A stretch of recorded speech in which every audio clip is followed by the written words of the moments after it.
As a school, the Monroe Institute is composed of two divisions, and we will hear from spokesmen of both.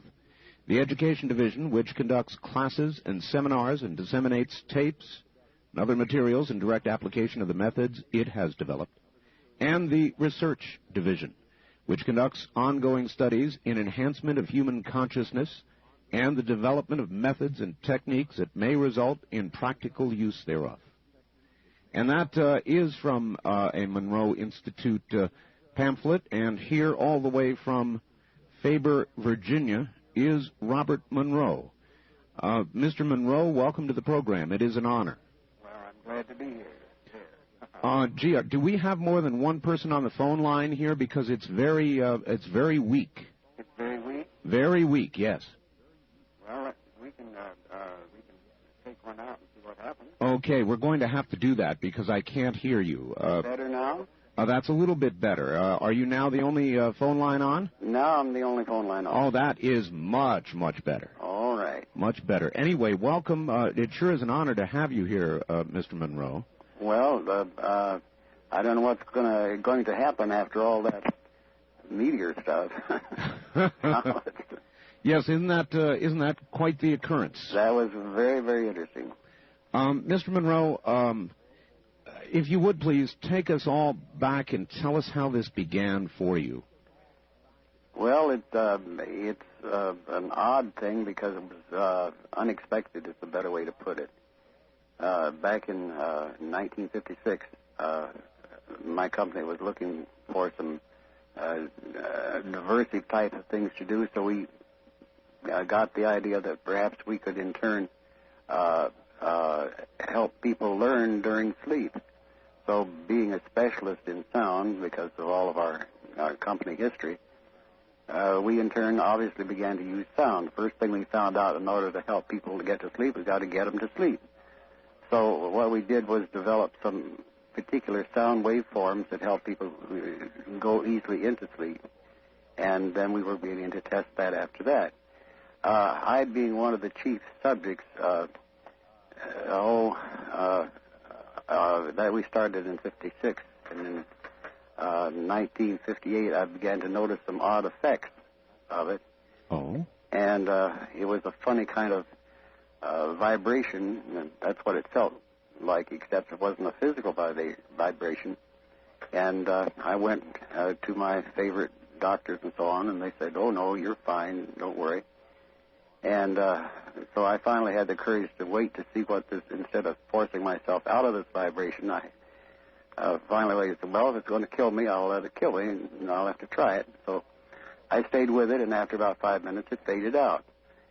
And so, therefore, I tolerated it when it went from, and it didn't happen every night, maybe, once or twice a week or something like that. So I would wait till it completed, and then after it was through or faded out, well, then I'd go to sleep. And on one fateful night in September of 58, I was on a Friday night waiting for this to fade away so that I could go to sleep calmly. And in the midst of that, I began to think, well, tomorrow is Saturday, and being a sailplane pilot and member up in the New York area, I was thinking that a cold front had come through, and there'd be a nice, beautiful ridge lift and thermals the next day and on a Saturday, and I'd be flying around in gliders and sailplanes. And as I was thinking how nice that would be in the sense of soaring tower that there is in a thermal in a glider, all of a sudden I felt myself bumping against something. And I looked around, and to my surprise, I was on some type of flat surface. And I said, I wonder what this is. This is a strange kind of dream. I'm fully conscious. And then I looked around, and I thought, well, this is a strange thing to dream. Here's the thing that looks like a fountain coming out of the floor, as it were. And then I suddenly, with a shock, realized that what I thought was the fountain was the chandelier in the bedroom. Oh, my. And so I turned with utter astonishment and rolled over and in that bumping against the ceiling, I looked down, and there in the bed below, there I was in the bed below, and there was my wife lying in bed beside me. Except as I saw it at first, I didn't think that. I didn't recognize myself because here I was bouncing against the ceiling. What was that? So my first thought was, what a dream. I wonder who I'm dreaming is in my bed with my wife. And yes. After a sudden little closer look, and I'm still against the ceiling, I realized this is the man in bed with my wife was I. So I was frightened. I said, I'm dying. This is a dying process, and I'm not ready to die yet. So I fought my way vigorously, swimming down through the air, as it were, and somehow popped back in my body. And I sat up and looked around, and there's my wife soundly asleep. And I looked up, and there's the ceiling with a chandelier. And I obviously didn't get to sleep that night. What an incredible experience. Now, you said that you were experimenting with some sounds or some audio in order to assist you with sleep. Can you amplify on that? What were you doing? And this was a pattern that we had developed, but I hadn't done anything with it for over a year, and nobody else had anything remotely like this particular effect. Okay, so it was not due to that, and whatever was occurring to you was utterly spontaneous? It seems that way. In other words, we were looking for any types of possible answers, and that was when we thought, well, that would affect other people, because we had about 100 subjects that we had used in it, but it didn't affect anybody else anywhere, not even the semblance of it.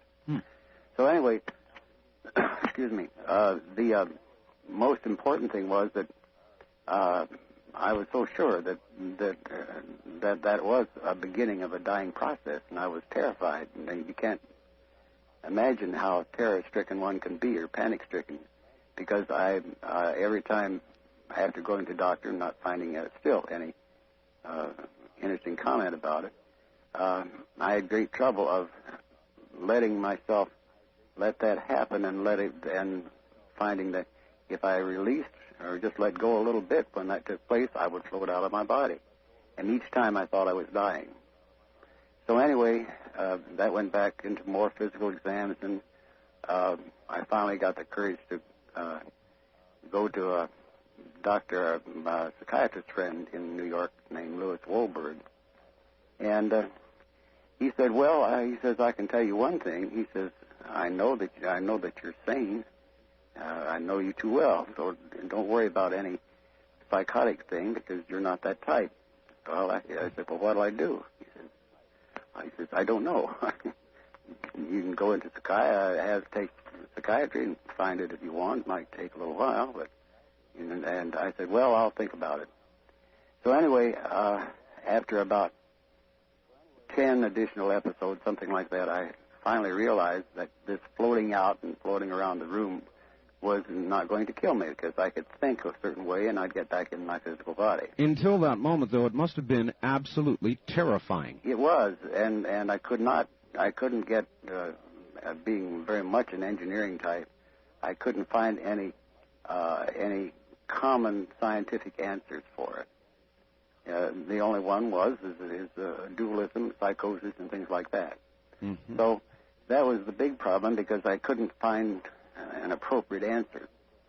So after about the 10th time, I finally realized, well, this is not going to kill me. I'm not in the death process. Well, that made something else come up entirely worse, and that's curiosity. I'm sure it did, yes. This is not going to kill you. What is it? Anyway, so I began to experiment with it around the room and so on, and just I found I could only go a certain distance away from my physical body, and it was as if there were something holding me back. And I finally answered that because I realized what it was, and the other part of the life secrets, as it were.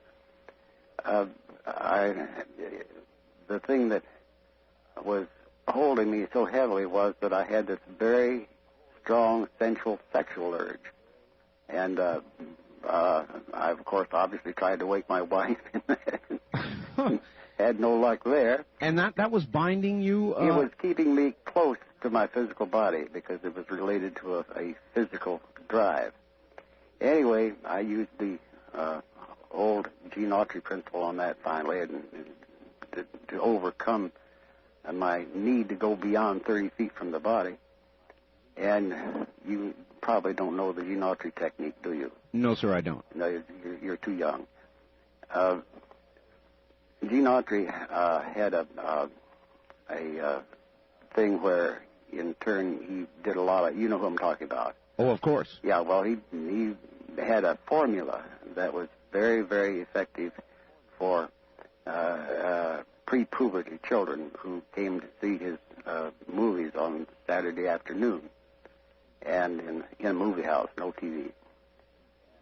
To make it very short, what the technique was that in the movie he would meet a girl, and then he would have his big fight with the bad guy, and he would overcome the bad guy, and after he overcame them, he'd go to the girl and she'd say, "Oh, Gene, you're so wonderful."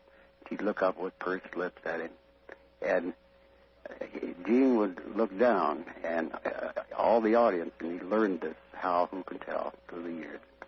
But all the girls were going, "Ah," and all the boys would say, "Oh, he ain't going to kiss her, is he?" So what he did, learning that, he had a formula that fit his pictures.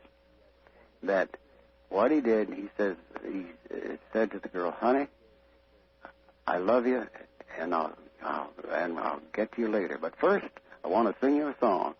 And so he picked up his guitar and started singing, and they rode off into the sunset, and everybody was satisfied. So my answer, finally getting down to that, was an easy answer. Fine, I'll say to this sexual drive of mine, I'll get to you later, but first I want to do this other. Yeah. And sure enough, it worked. So, in other words, you conquered it psychologically. That's right. And that released you. That's right. Then what?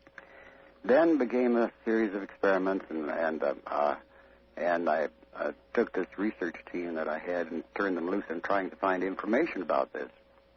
And we found that quite quickly that there was what was an underground, as it were, and we're talking back in the 50s or 59, which was the area where all the you'd find the trance people and all types of mystical things, and sure, and call it dreamland if you want. Well, anyway, after a long period of time, we found out the usual ones there, and I had meetings with that was right at the beginnings of parapsychology. And I went down and met with J.B. Rhine, for example. I don't know whether you know the name or not. No, sir. Well, he was the leading figure in parapsychology in that era, about 1960, I guess, 59. Anyway, to make it short, I met with him, and he said on a Saturday at Duke University, and he says, "It's indeed very interesting, but he says, it's not my department." And I said, "Well, what is your department?" He says, "Oh, we work with cards." And I said, "Oh," thinking that I had a poker game the night before. And he explained how they have subjects testing subjects for psychic ability by having them read cards before they're turned over and this kind of thing. Oh, yes, I'm familiar with that. Yeah, anyway, so I left, and as I was going out the door, this research assistant, Dr. Ryan's, opening the door to get me out, says, "Mr. Monroe," and I says, "What?" He says, "Don't worry about it." I says, "What? Why?" He says, "I do it too." And that was the first person I ever heard who had ever done anything like it. And then following up that, mind you now, the fear had faded away, and it was trying to do something about it. It was another question. So I had another friend, a psychologist, named Foster Bradshaw, and I finally got the courage to talk to him about it. And he says, "Oh, that's nothing new." I said, "Well, I'm glad to hear that." He says, there's a very easy way to handle it. And I says, what do you mean? He says, you go over to India. That's it, and live in a ashram with a guru for about some time, and he'll tell you get it all fixed up in your mind. Uh-huh. And I said, well, thinking about my business and my home and my wife and 2 children, and I said, well, how long would this take? He says, well, that's not important how long it takes. Well, I said, how long do you think it would take? And he says, well, maybe 10 to 15 to 20 years.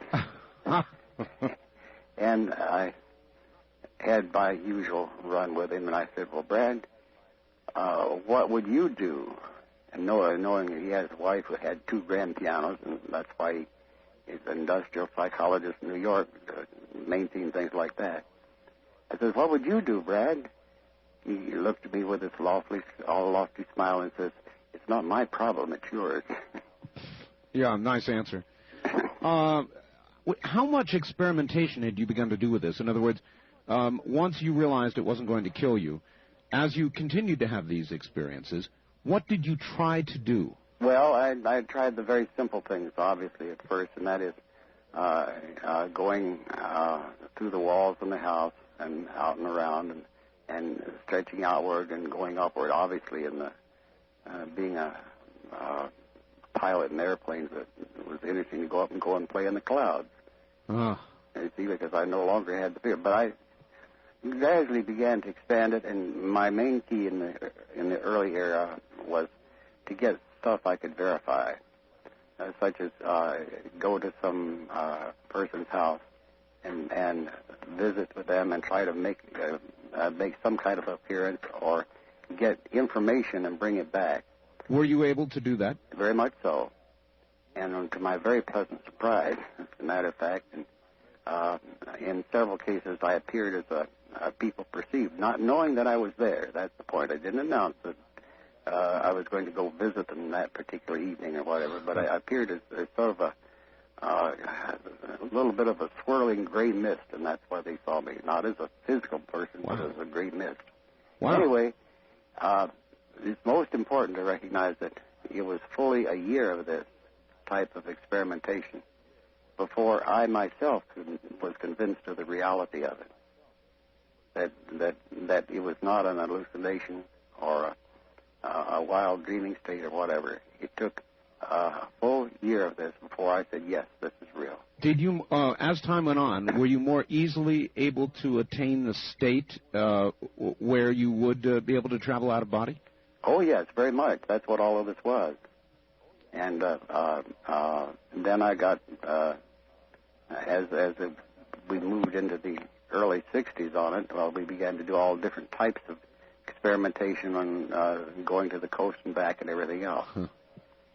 Oh, that's remarkable. Mr. Monroe, hold on just a moment. We'll be right back to you. We're interviewing Robert Monroe of the Monroe Institute. This is Dreamland. Mr. Monroe, if you are there, we are now right at the top of the hour, and so we're going to pause for about 5 minutes and do the news and so forth and so on, and come right back. So stay put, relax for a few minutes. We'll be right back to you, okay? Very good. All right, great. Mr. Monroe, Robert Monroe of the Monroe Institute, back in a moment as we talk about states of consciousness that perhaps can be achieved by you, perhaps by everybody, if only they knew how to do it.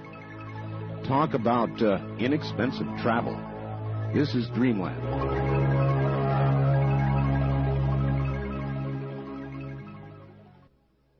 Well, we will continue with your calls and begin your calls shortly. My guest is Robert Monroe of the Monroe Institute, and he's been describing a very early experience, or a series of experiences he had with journeys out of the body. And this is really, I guess, the genesis of the Monroe Institute, internationally famed for what it does. And Mr. Monroe, are you there? Oh, I think I'm here anyway. Oh, you are, although I suppose with you one never knows for sure. No, they know for sure. I've gotten past that now. Tell me, there's been a lot of scientific study and some not so scientific, of the near-death experience. Yes. And you mentioned that you thought it might have been an NDE that you were having. Is there a relationship to the NDE? Not in the sense that it's commonly been researched in recent years. It's a different kind of thing. We were very methodical.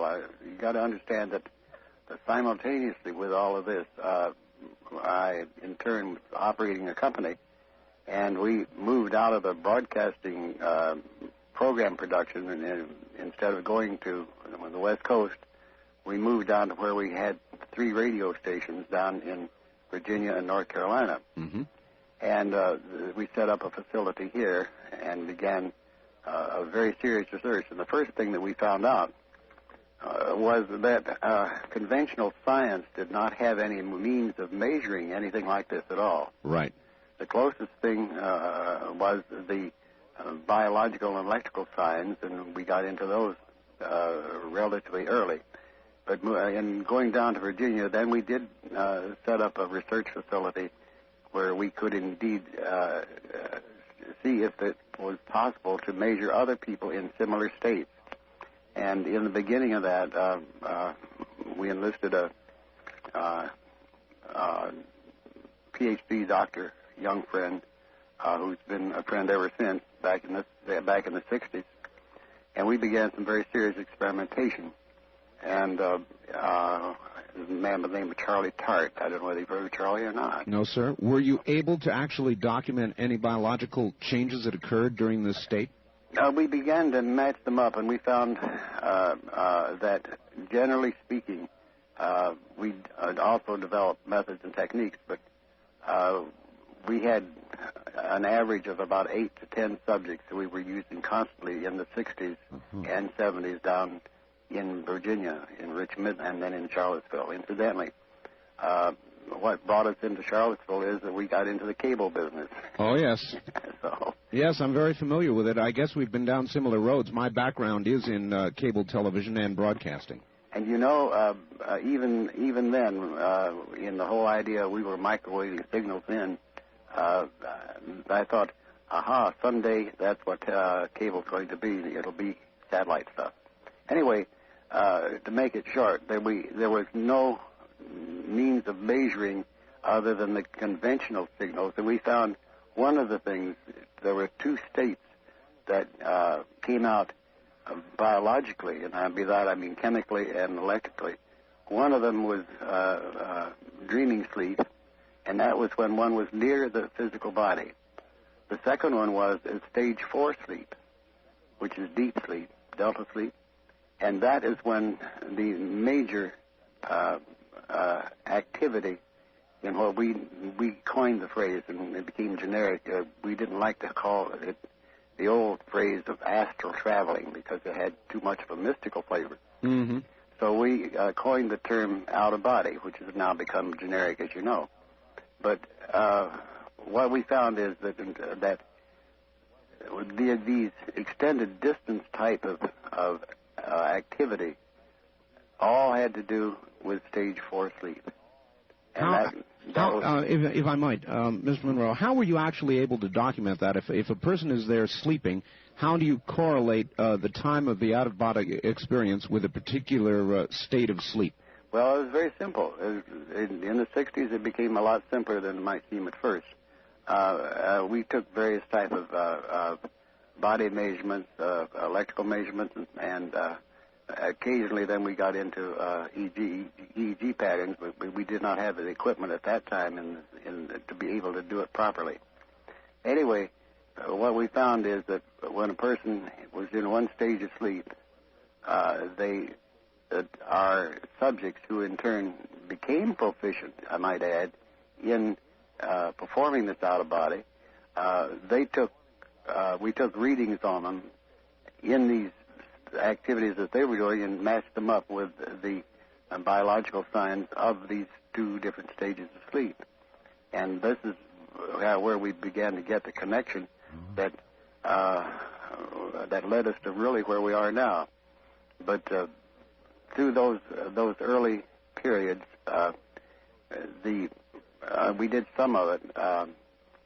We did at UVA, for example, back in the early days in the 60s, and that's where we at least got the beginnings of working on an EEG pattern.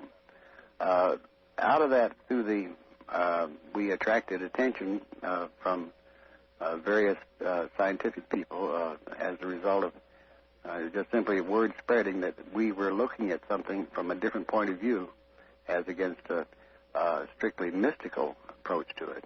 How was the conventional scientific community reacting to your work then?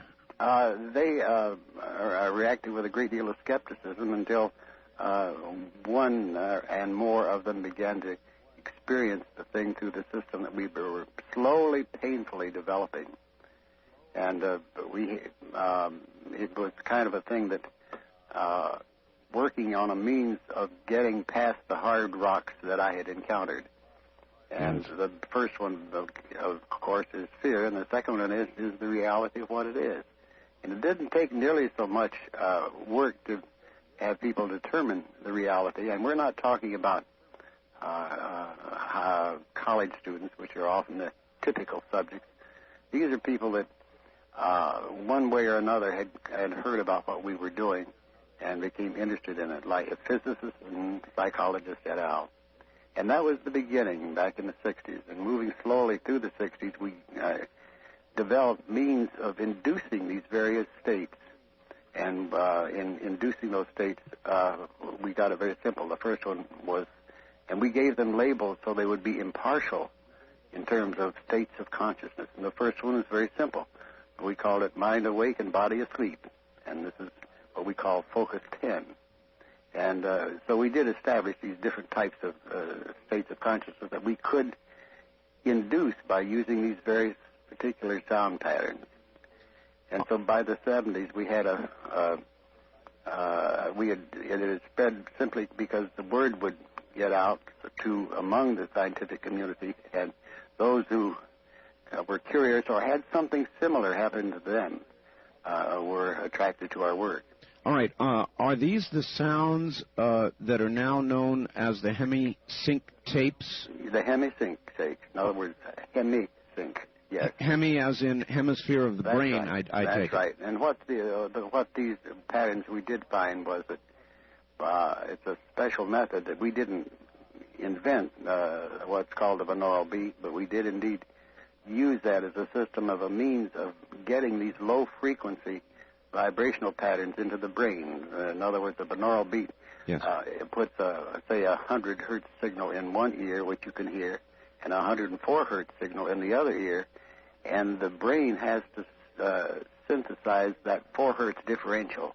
That's what a binaural beat is. So you end up with a 4 hertz that the brain itself hears? The brain itself has to synthesize that by that synchronization of the hemispheres, because one signal is in one ear and the other signal is in the opposite ear, and the net differential. Yes. And I said we didn't invent that. It's just the actual waveforms are the ones that we put together. Okay, then is it the 4 hertz signal that the brain hears that actually enables or assists in attaining the state you're talking about? Yeah, it's a combination. We now use multiple combinations thereof, but that's how we first began, by getting these very simple combination patterns going. Mm-hmm. And in terms of where that got is quite an interesting story, but I'll bring you up through the years to give you an idea of where we are now. We have a 20-channel EEG system and an isolation booth where we have got a great deal of the RF out of it, and we use that in an awful lot of research. And I will turn you over to Skip Atwater and let him talk a little bit about the research patterns. That will help. All right. I would love that, right. and go right ahead. Coming is Skip Atwater. And Skip Atwater, are you there? Yes. Skip, what division do you head up for Mr. Monroe? This is the research division that you mentioned earlier in your introduction. Yes. Fascinating stuff that you folks are doing. what can you tell us about the present state of your research? In other words, what all this has led to? Yes, the present-day research has really been due to the age of computers. All the work that Mr. Monroe had done over the 2 decades prior to the invention of the computer world and analysis is now being validated. He has always been a man ahead of his time, as it were, and the notions he had about what was going on are now being proven to be true by looking at the brainwave states through computerized electroencephalography, actually measuring brain waves with a brain mapping system that runs off a computer, not the charts and the squiggly lines that we've all seen on drug commercials on TV and things like that, but actual computerized analysis of the brainwave states. What are you actually able to chart? This is fascinating. What can you chart about the brain besides electrical activity? Well, we can see how the sound patterns originally invented by Mr. Monroe affect the change in the patterns of the brain, and those changes then have been identified over the years as being characteristic of states of consciousness. So you can actually see dissociative states of consciousness and transcendent states of consciousness as they're experienced by the people reflected in their brainwave states. Wow. That's a significant accomplishment. What if somebody were there and we were actually observing this underway? How are you able to document this using a computer? Is it just that I'm totally lost? In other words, getting a little bit technical with me, if you can. What exactly do you look at? What we do is watch an overall flowing pattern of brain waves. The brain waves are the result of electrical neuron firings in all levels of the brain and are reflected up on the scalp as activity of the brain. Not all things actually occur in the neocortex, or that gray layer over the top of the brain. The brain is active electrically in regions down deep inside. So what you see as the pattern and activity on the top of the scalp where we put our electrodes is a result of all that activity in the brain. So it actually takes the computer to figure out all that information. Right. But that is, in essence, what an EEG does as well, is it not? In what way does the point you've come to differ from an EEG? Well, this is the state-of-the-art of EEG work in terms of analysis. It's not just the squiggly line graphs. You can take and make a map of activity, a color topographic map, like you might see a weather map of the United States as the clouds pass over it and the weather fronts pass over it. You can see that same type of information passing over the scalp and over the surface of the brain. And by analyzing those changing patterns based on known concepts of brain activity, you can see the states of consciousness change as people move through them in response to the Hemi-Sync system. All right. When somebody achieves this state and is in fact traveling as Mr. Monroe has, yes, what changes do you document? People usually start out with what we call the alpha state, where in the back of the head there is high amplitude alpha as they're just laying there resting before moving into this state. That pattern changes as they move into what the sleep researchers call stage 4 sleep, and what the consciousness researchers would call a dissociative state of consciousness, or dissociating from the physical awareness of the body. That results in a high amplitude delta frequency happening right on the top of the head. Wow. All right. That's quite incredible. And so where do you go from here in your research as you're going to, I'm sure, continue to try to document this? What is ahead for the Institute? Well, the first task 5 years ago, when all this became a feasible thing to do, to actually map the activity of the brain as it responded to the stimulus of the Hemi-Sync process was to improve the tapes by measuring the population of people and then changing those patterns slightly and improving the process that Mr. Monroe had discovered some years previously. Uh-huh. I want to ask you a question. Do we have more than one telephone online now? Right now there is, yes. Yes. Could we, I'm sorry to ask, but would it be possible to have just one phone at a time online? It's reducing the audio too far. All right, hold on, and I'll get off.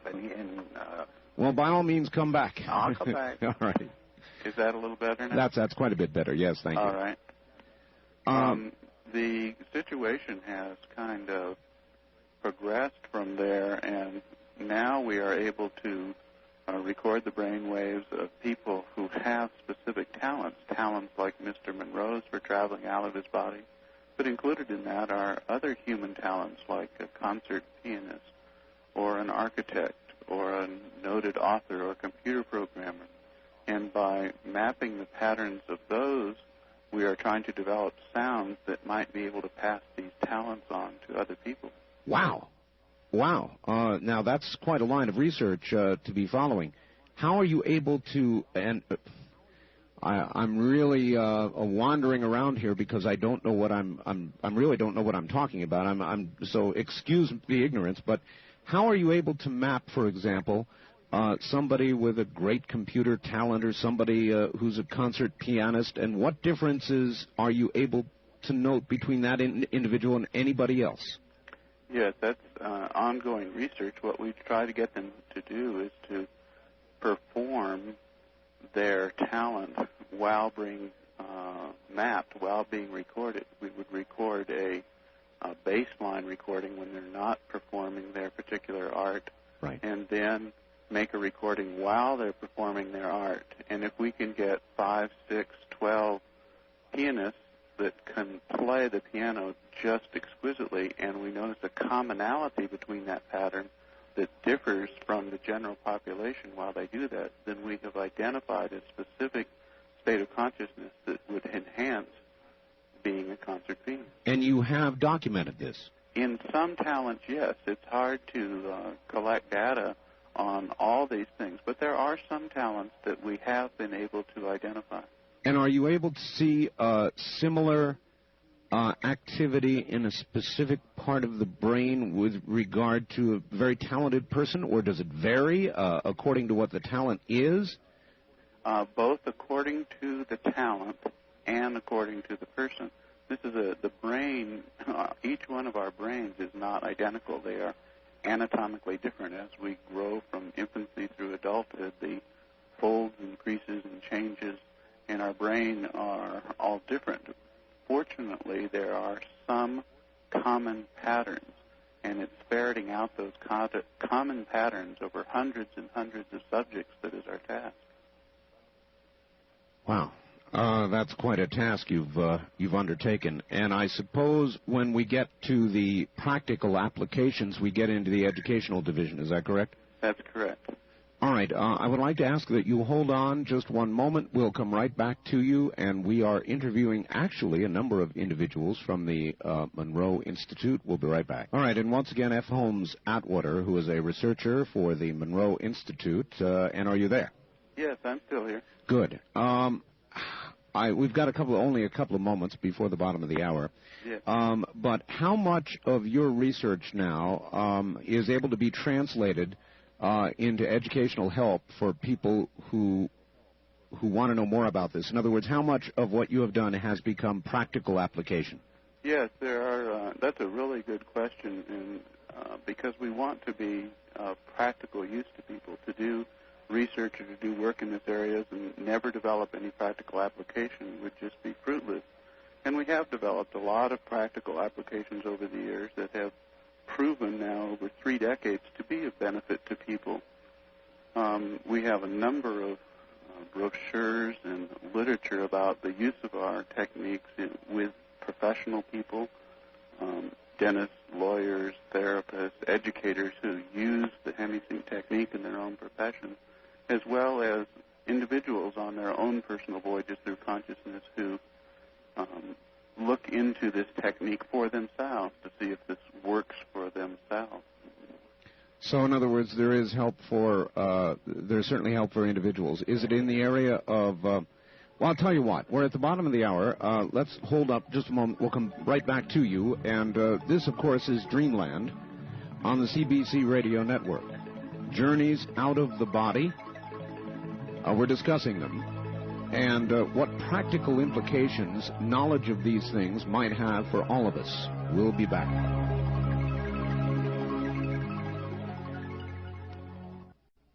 Everybody, welcome back. I am Art Bell. We're interviewing Robert Monroe of the Monroe Institute and company, most recently F. Holmes Atwater, who heads the research division at the Monroe Institute. And back now to the group. Hello there. Hello. Hi, is this still David? Would you like to talk to Robert again for just a minute? Sure, go ahead and put him on. Thank you, David. Art? Yes, sir. I wanted to get our placement very accurate. We were very covert up until 1969, 70, simply for the reason that I was operating very conventional businesses. And I was very concerned when Journeys Out of the Body, I agreed to it, simply because I thought, this will affect my stockholders and so on in my company. Yes, of course. Interestingly enough, they didn't read those kind of books. So there was not a problem then? Not a problem. It was very interesting, and so we were still very private, as it were, in our work that we were doing up until the mid-70s when Estlin, I don't know if you know about Estlin. I do, yes. Yeah, heard about our work and invited us to conduct a workshop up on Big Sur. And we thought, this will give us a whole bunch of new subjects to test with the material that we have. So we agreed to it, and we went up and did a workshop, and they immediately invited us to go to San Francisco and do another one the next weekend. And we had never thought of doing anything like that. So we originally said, we've got to give this a name. So we called it the M5000 program. M5000. The reason that if we had 5,000 different subjects that we could test, we would have a wonderful base for data. Of course. Well, it didn't work quite like that, but what happened was that we began to get calls from other people as a result of that about other programs, doing this program over in other ways in other places. And I'll turn you now over to Dave Mulvey, and he'll tell you exactly what happened. All right? All right. Wonderful. Thank you. Hold on. Dave Mulvey coming up. He heads the educational portion of the Monroe Institute. Well, not head exactly, but I am one of the trainers for the educational programs at the Institute. Fine, David. Yeah. And now you take the science and you apply it. How do you do that? Well, that's correct. We have 4 basic programs. One is a basic introductory program for people, and then we have 3 graduate programs. And we use this Hemi-Sync technology to give people a set of mental tools.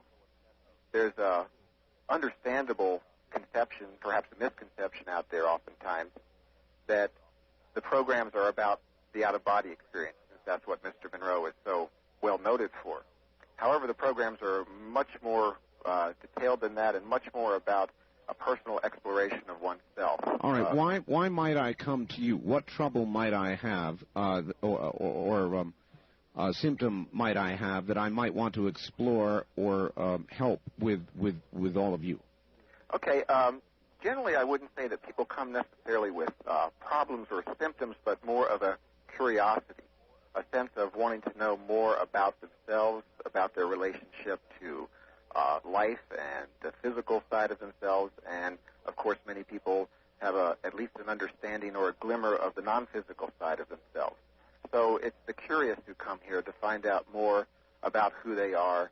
And what we like to do is give them these tools that then they can take out and apply not only in terms of exploration of consciousness, but also in terms of day-to-day practical tools that they can use to enhance their memory, to keep focused in a business meeting, for example, or to tap into a greater part of themselves for creative problem solving. So concentration exercises. Yes. Using the Hemi-Sync signals to help people get into specific brainwave states so that they can then learn to implant certain types of tools or encodings that they can then take out into their day-to-day lives. How well does it work? It works very well, and that's based primarily on people's subjective reports, mind you. We do get a lot of feedback from participants who come to the program, and we get letters and calls back of people who talk about how these tools enhance their lives in all kinds of ways, and sometimes ways that they might not be prepared for. Well, do people come to you for a weekend or a week or a month, or how does that work? Yes, most of our programs here in Virginia, all of our programs here in Virginia are 5-day to 5.5-day residential programs where they come and they are here immersed in the process. We also do weekend workshops. We've just started doing this, weekend workshops out at various places around the country. We've done several in Chicago, had a couple take place in California, have one coming up in August in California. Okay. And if I might, could I give our phone number for people who might be interested in getting some more information about the program? Of more course. Detailed information? Yes, of course. Okay, our phone number here is area code 804, number 361-1252.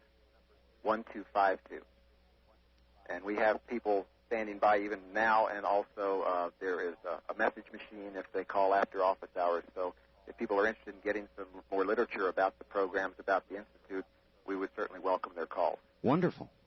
Wonderful. All right. Well, I hope you get a lot of calls.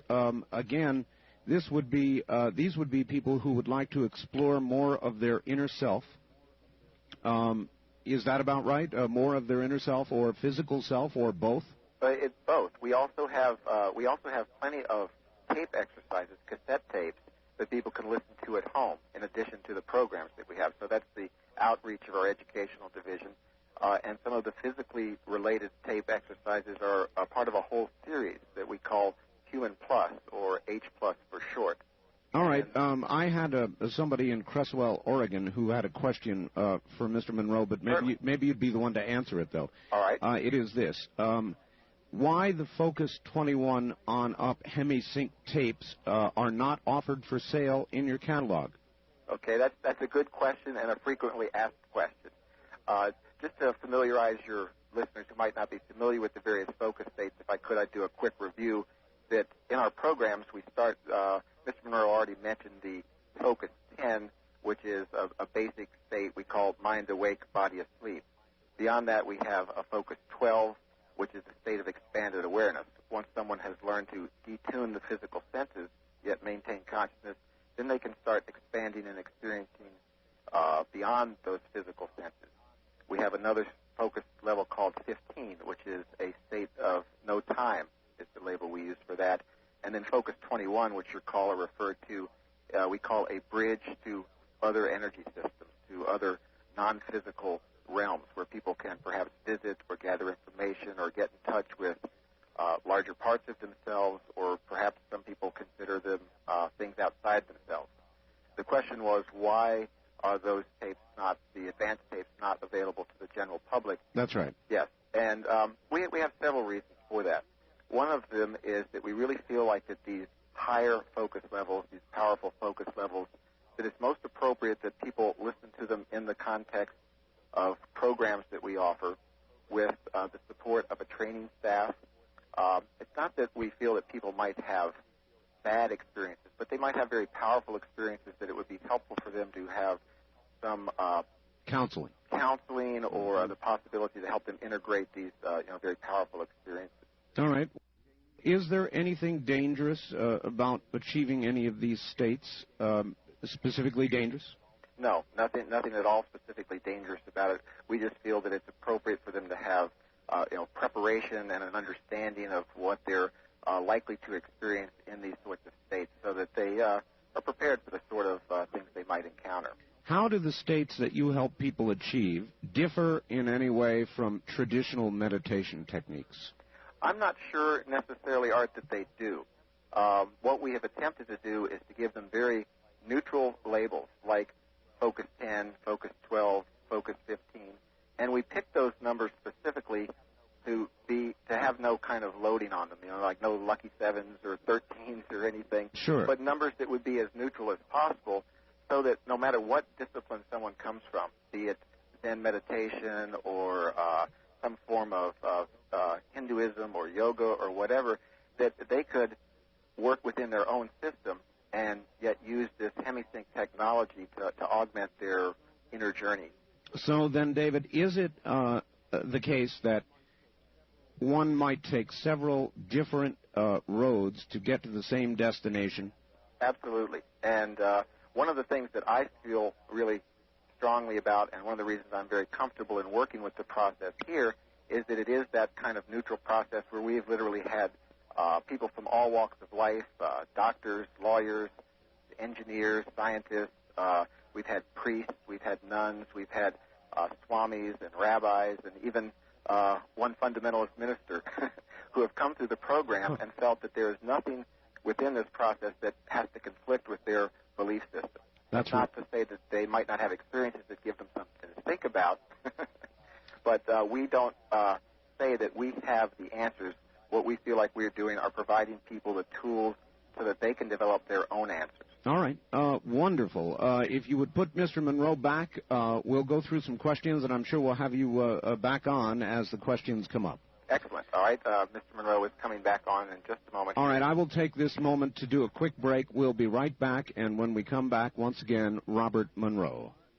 Back to it we are, and Robert Monroe, are you there? Yes, I'm here. Wonderful. I've got a couple of questions before we open the phone lines. Yes, indeed. All right. In your latest book, Ultimate Journey, you discuss the park, a place where people are sometimes taken after they die to acclimate to their new state, decide their next move. Mm-hmm. How could one go about reaching the park on their own, either out of body or after death? Well, let me give you I'll make it short as much as I can. All right. Our pattern has been odd, but it's standard, where a need among the people who know it arises. We produce something that is effective. We have, for example, an emergency treatment thing that's used in hospitals during surgery, tremendously effective, and right at the present time, a major study is being done at the University of California at Davis regarding that particular thing that's been so effective for the last 5 years, and finally it's going to get an official report on it. That's one of the things. We have one for stroke recovery, for example. That is, and it's only because if a person needs it do we have it. Then this pattern in Ultimate Journey, have you read it? Yes, sir. Well, good. Then I don't have to go into great detail, but for the public a little bit. Right. One of the things that we had neglected was that we had happily, because we were operating so heavily in areas beyond physical life, we did not get to the issue of death itself particularly. And so what happened, very simply, is that as in so many cases, in my own case, the need outweighs anything else. And 3 years ago, my wife, Nancy, contracted breast cancer. And as a result, I, in my typical demand way, said, well, let's provide a system whereby I can be sure that she goes to a place, if she passes on and dies, that I would be able to find her and be with her. Item came out then that I had, as you read in the book, I discovered that all the way back in the 60s, I had been escorted to a place called the Park, which is a way station for people after they've died so they can cool off from the trauma, as it were, of dying and figure out what they want to do next. Yes. Anyway, it's from that and researching that, and also with the areas of people who I knew had already died, we set up a program called Lifeline, which Dave may have described to you, but which in essence is one to in turn help get totally familiar with the process of moving from focus 23, which is right after physical death, up to what we call focus 27, which is this park. We didn't invent the park. It's been there for millennia, I found out to my great surprise. But anyway, as of now, we've had 3 years. Roughly 400 people have participated in this particular program, and they have made, during the program, only and during the program, each of those 400 people have made 5 runs retrieving someone out of Focus 23 who was bewildered or in shock and escorting them up to this way station park where they can cool off. Each have done it 5 times. How many does that make of those documented runs? Is a total of 2,000. Wow. Big stuff. Big stuff. Yes, sir. And they do in turn, and there is we have a postgraduate study on that going where we are verifying the data of the person who had just died and try to get information that can be verified. It's quite difficult because it's out of time, if you understand what I mean. I do. Somebody has been wandering around in 23 and not knowing what to do and bewildered for maybe 100 years. Right. Okay. Well, that leads me to this. You discussed the concept of time being a physical, earthly phenomenon. Yeah, that's right. Accepted as a condition of entry. I gather this, that lives, times, and events are happening simultaneously. This is a very confusing concept. It is indeed. And it's very, very surprising how we are locked into certain things that are peculiar to time space, and time is one of the key ones. And when you get up into these other states of being, you got to realize that time is not. You can go backwards or go forwards, and this, in your own personal life and in other lives, you are locked into. We think 1994, but it isn't so. But it is not so. It is not so. What do you think of lucid dreaming as a springboard to having an OBE? And also, where do dreams fit into the picture? Do they? Well, I'll pose the real thing that's getting more and more our theme, and that is that lucid dreaming is the equivalent, we found out over the years, we did that a long time ago, is the equivalent to our Focus 15. Lucid dreamer can evaporate the dream, and there he is. He's in the equivalent of our Focus 15, which is a nice place to play in terms of no time, because you can then move that time around in other areas. How do dreams thing? The one thing that we've come, we call it the process of converting unknowns into knowns, or converting beliefs into knowns. That they are not particularly important unless you can do so. Well, one of the things is that, excuse me. All right. The important thing is that we have grown to know that what we are is far more than this one single life, and we are totally in a form of consciousness that is very local, as it were. And the dreams that are interpreted as are the means of our total self attempting to get signals down to this conscious self here. And that's why they sometimes are very wild, and sometimes they're very funny, and sometimes they're just pure information. But that seems to be the direction that we feel that humankind has to go, is to begin to get past this discriminator circuit, and that's what we are doing, and get into that knowledge of that totality of what we are, and that it's being done. We're not the only people doing it, of course.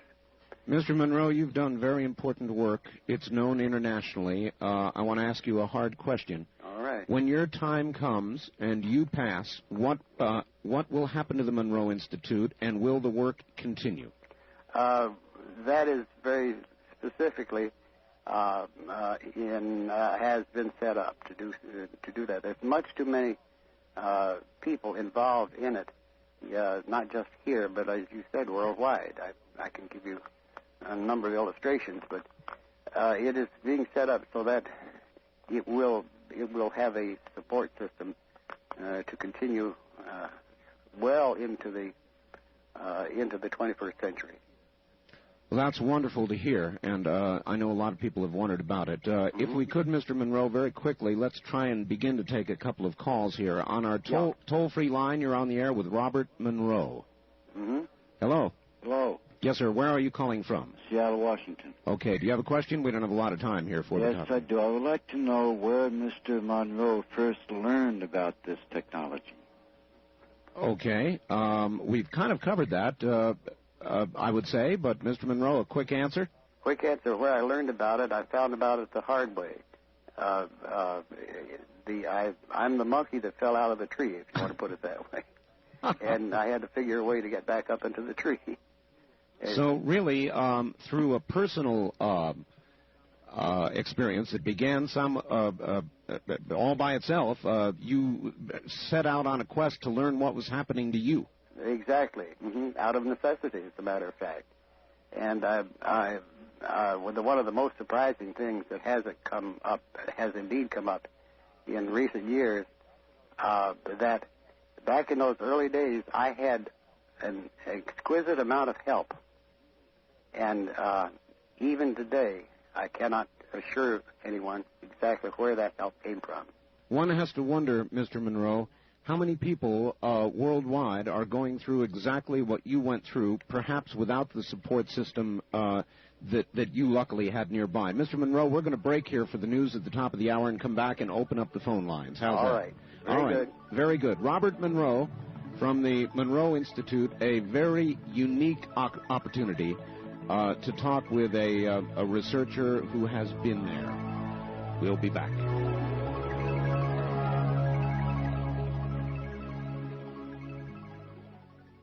On a Sunday evening, particularly appropriate, I think, this evening. The name of our program derived from its physical adjacency to that area known as Dreamland, but with dual application in the interview of Robert Monroe, who doesn't give that many interviews. It is a great pleasure, and we are going to get phone lines open this hour and let you ask quite a few more questions. In that hope, let me go ahead and take care of a little commercial obligation right now, and in just a moment, Robert Monroe. Once again, Robert Monroe. Mr. Monroe? Yes. Yes, sir. Again, it sure is a pleasure to have you on here. Well, it's fun for me because I can open up a lot of things and don't have to be nearly so formal. But remember, radio is my old business.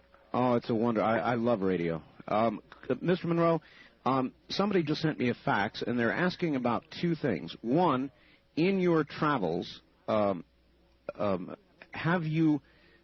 you have any insight on two questions? One is, have you ever met with a being or met a being that is not human? And yes, I have. Oh, yes, you have? Yes. And let's put it this way, it is indeed limited. But the thing that I discovered, not unreasonably, is that we are a curiosity to other beings. Also, they have no particular desire to dominate us or something like that. We're a nice experimental species, as it were, not much more than that. That's my impression. And the other is, do you have any better understanding, because of all this, of our Creator or a God? I have very much that. One of the things that I had it all the time and didn't realize it, that is that this Earth life system is a created process and a creative process. And I can, as an engineer, go look at the leaf on a tree and see the design of it and what it's aimed to do, and that is it's a transducer, as it were, and it can stand all sorts of winds and everything else, and when it's through for the year, it drops off. That's really a very scientific, creative thing from my point of view, but it is creative. Yes. And then in working on this further, one of the things that was so utterly fascinating to me that there are portions of this Focus 27 beyond. This is beyond time and space. Believe me, it's the last vestige of active human thought. But there, I was astounded to discover that there is some type of energy field there that lets the human mind, be a creator and create carbon life. I was astounded to discover that. Moreover, part of my contract, I guess it was, for the help that I have received, is the idea that going back and looking at the source of this creative process. And I got as far as what is I called the emitter, for lack of making a common term, and the creator or creative process is behind that. And there is an aperture to which one can go, but not until they're complete, as the people waiting, or people, it's not quite the word, the beings waiting to go through there, massive things, they pass some of this information along to me.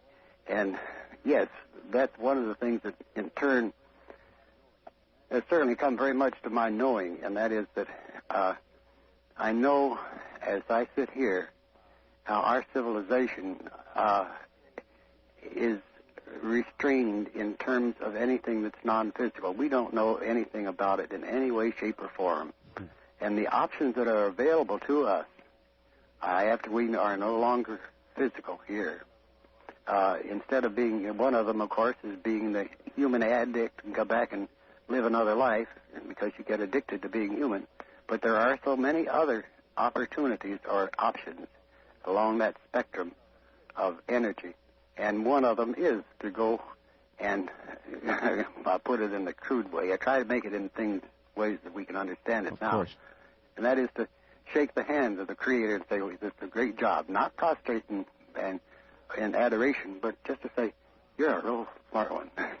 All right? Wow. All right, Mr. Monroe, let's go to the phones. Every one of them's locked up and wants to talk to you. All right, go ahead. Let's do it. On the wild card line, you're on the air with Robert Monroe. Good evening. Hello there, this is Fritz calling. When Shirley MacLaine's 5-hour television special, Out on a Limb, was aired way back in January of '87, some of her highlights was astral projection. It did make a lot of waves. Of course, her book with the same title did make the radio and television interview circuit years before that, and many, many millions of people were exposed to the OB subject. Now, Robert, we need another catalyst to push that subject to the people's attention. After all, they could join the Cosmic College for free. Yes, indeed.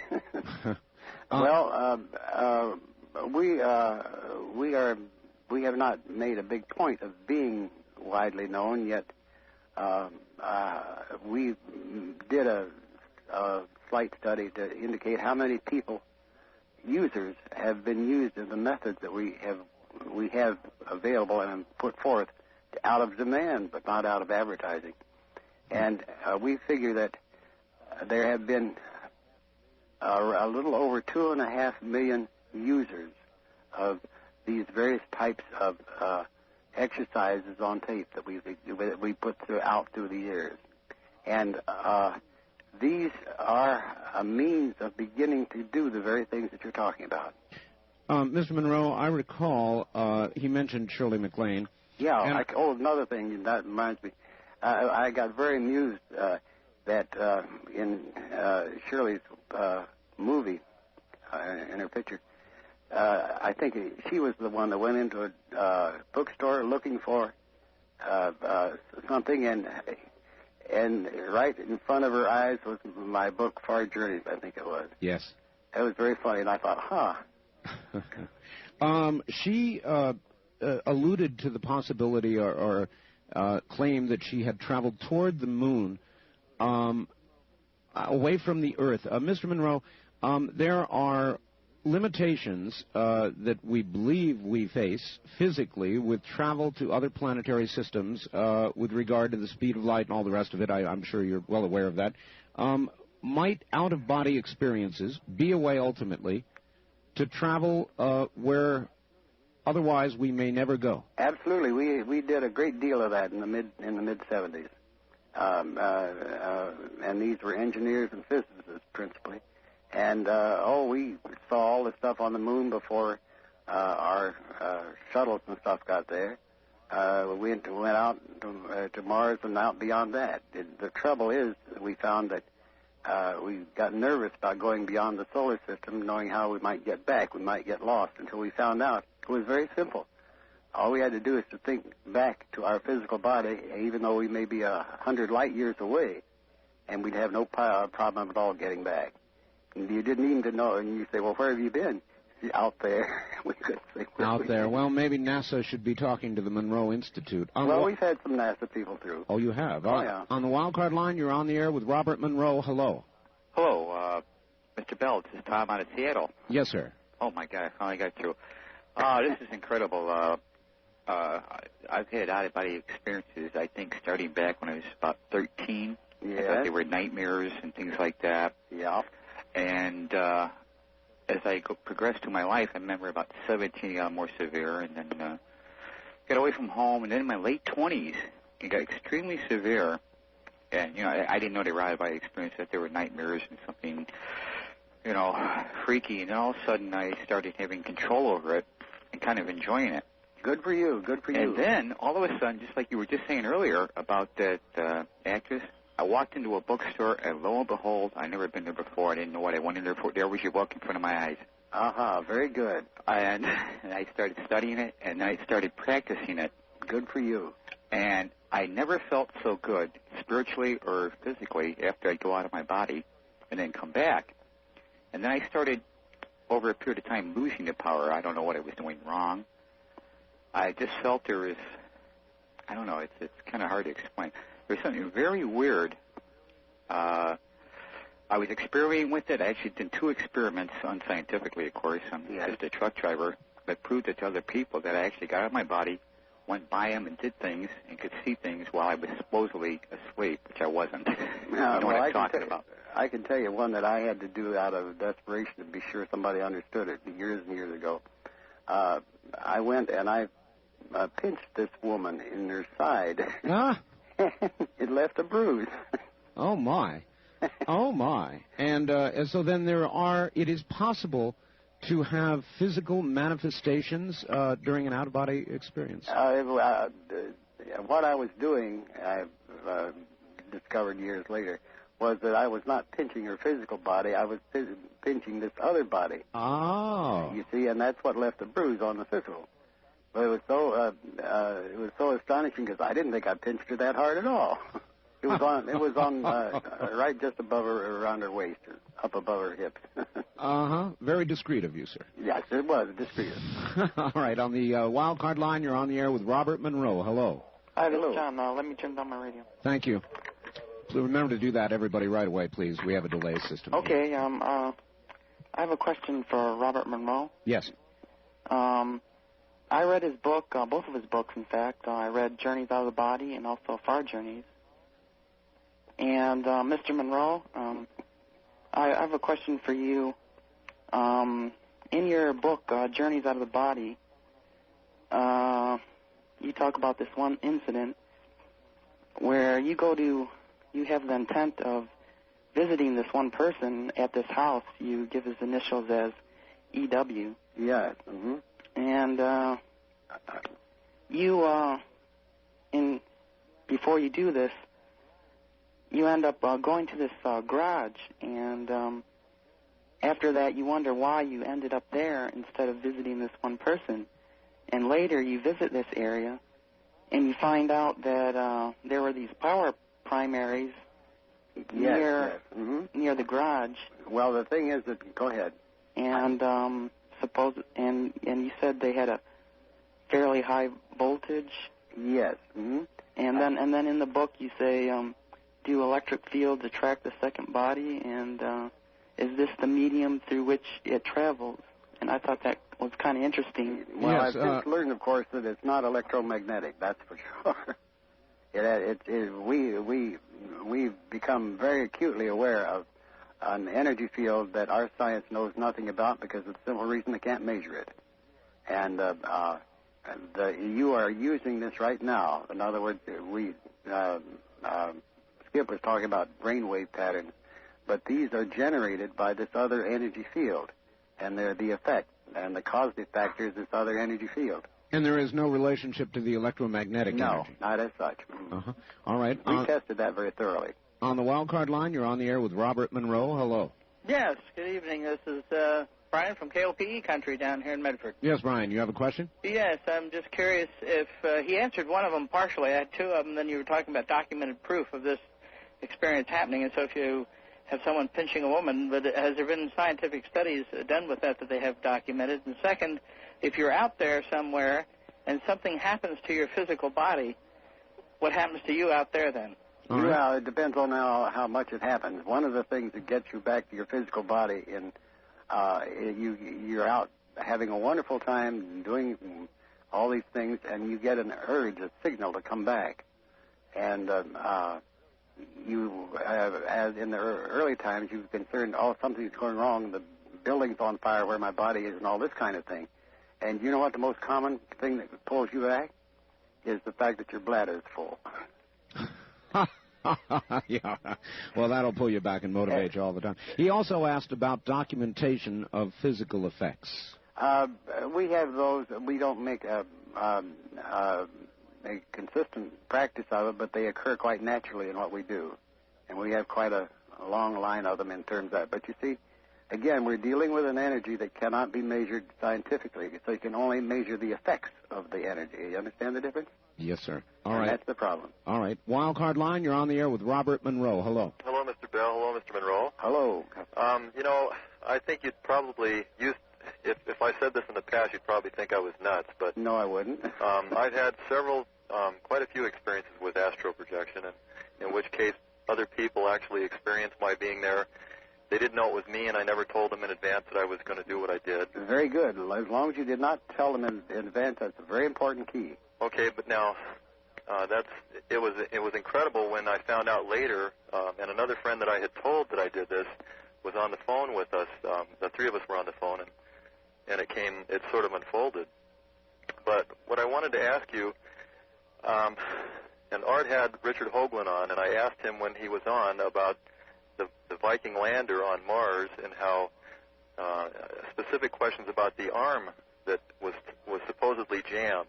Yes. And I actually had the experience that I went in 1978 to Mars and found that the arm was jammed and that I unjammed it. Hey, that's very good. But I haven't to this day, and it seemed like Richard Hoagland came up with a very logical explanation of what happened, and he explained it over the air. So it may have just been my imagination. Mm-hmm. But I have very real experiences with it. Very good. And it was an incredible experience. Well, I can tell you the most common illustration of this other energy field of which we have a part and we manipulate a part, but we don't know we're doing it. And that is that you will maybe of an evening say, well, I ought to call Bill tonight. And 5 minutes after you think of that, the phone rings and says, oh, no, this is Bill. Well, I thought I'd just give you a ring. And how many thousand times a day that happens in the human, this human civilization? Well, is that precognition, or did you cause Bill to call you? You caused him to call. You were thinking in his energy field, and you imprinted him. And I must have had that happen, at least 500 times in the last 50 years. And in the last 50 years, how frequently have you sat down and wondered about the ethics of that? Well, that's a good question, isn't it? I think so. And the other part of that question that you really say, that's one of the things you see that's omitted within our culture and our civilization, and it's done a lot more than we consciously think. Makes one wonder how much action is really willful. On the toll-free line, you're on the air with Robert Monroe. Where are you calling from, please? This is Dave in Spokane, Art. Yes, hi, Dave. Again, well, I said when we were talking with Mr. Hoagland that my expertise wasn't in that area. It was more in this area, and here we are. It's good to know that you're not alone. Yeah, it's good to know that I'm not a kook, because I've been doing this. I'm 50, and I've been doing this since I was about 5. Yeah.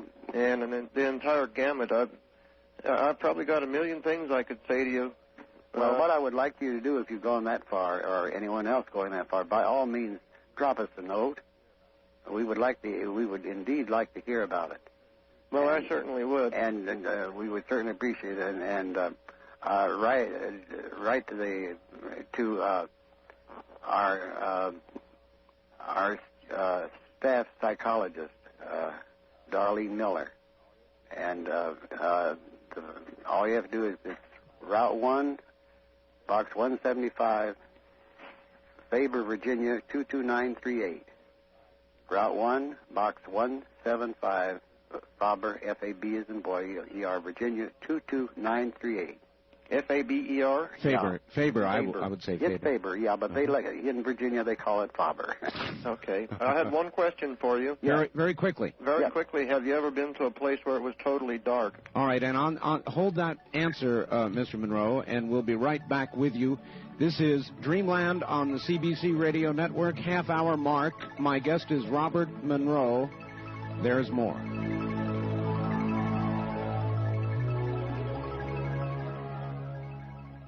Back in the 70s, that was the equivalent of that type of reading, and it was electromagnetic, but we do not perceive the aura as such. But you can perceive, believe me, you can perceive other energies of people, but it doesn't come out as an aura; it comes out as a radiation, and you can't see it; you feel it. Mm-hmm. All right, sir. On the toll-free line, you're on the air with Robert Monroe. Good evening. Hi, how you doing, Art? Fine. Where are you, sir? Santa Barbara, California. Santa Barbara. I had an experience a couple of years ago where I was sitting outside in the morning about 4 o'clock, wide awake, and I started going up through space, out into space, past the moon. It was extremely exhilarating. Yes, it is, isn't it? Being totally free, just floating. I went out to a point where I could recognize all the stars and the constellations. Then I got to the point where I couldn't recognize anything. I looked back and I couldn't see our sun anymore. Mm-hmm. I kept going to a point, and then I really started getting frightened then.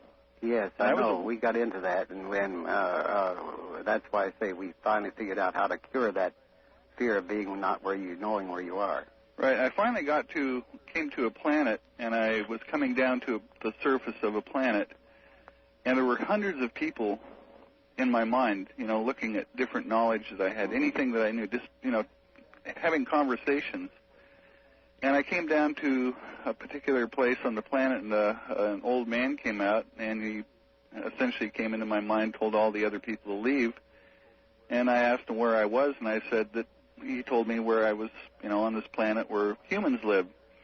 And I asked him, why was I there, and how did I get there? And he said, well, you're from a penal colony, and I'll send you back. I said, but I don't know how to get back. And so he sent me back.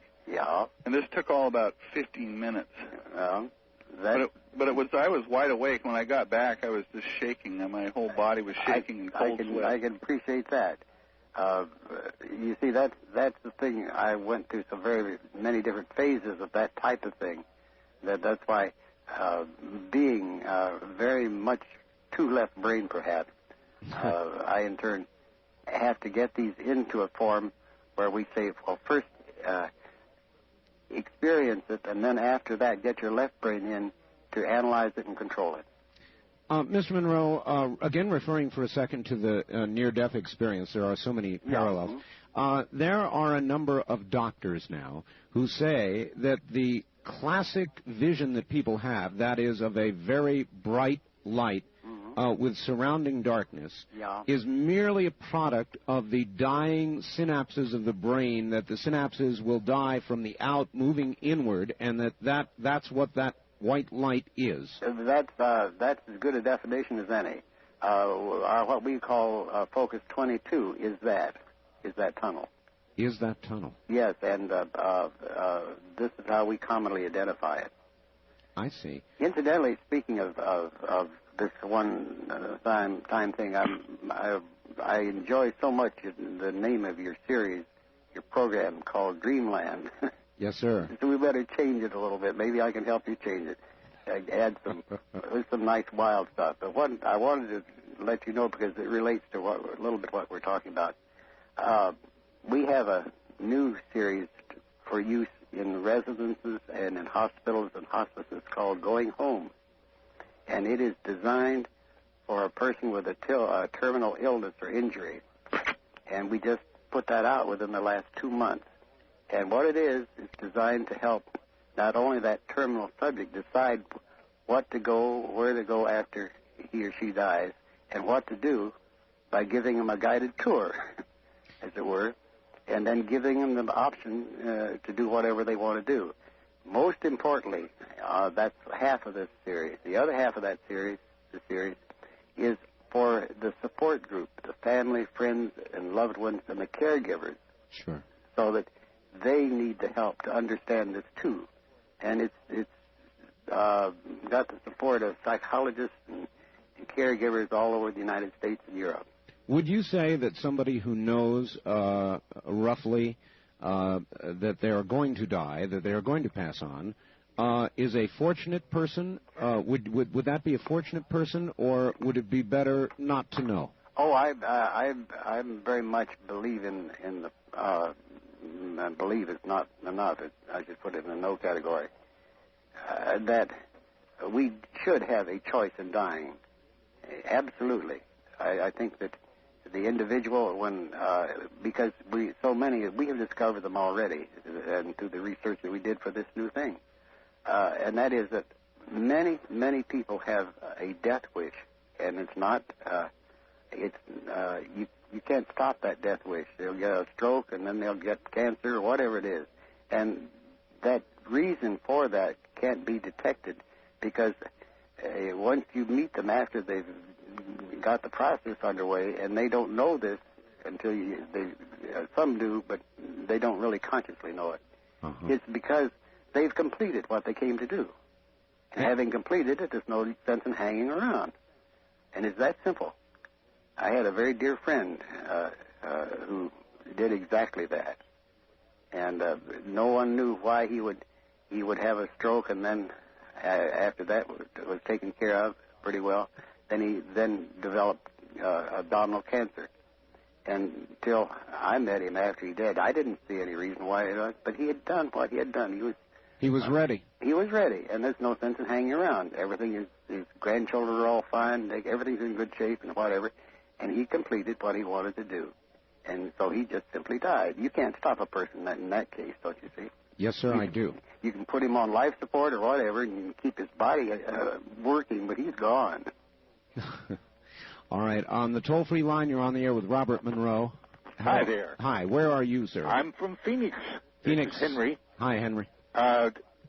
This is fantastic. I wanted to ask a question about the vibration you felt, sir, originally.